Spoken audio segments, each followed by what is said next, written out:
যেই মা বাবার দোয়ার কারণে তুই বড় হইছ, ওই মা বাবার দোয়া চোখের পানি যদি না থাকতো আমি হাফিজুর রহমান এই চেয়ারে বসতে পারতাম না। ও টাকাওয়ালা, বাড়িওয়ালা, ও পরীক্ষায় ভালো নাম্বারওয়ালা, মা বাবার চোখের পানি আর দোয়ার কারণে আজকে পরীক্ষায় ভালো নাম্বার পেয়েছো, টাকার মালিক, বাড়ি গাড়ির মালিক হয়েছো।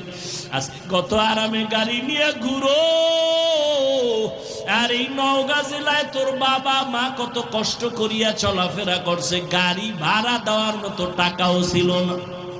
আজ আল্লাহ তোমারে টাকা দিছেন, মা বাবার কথা মনেও করো না, দোয়াও করো না।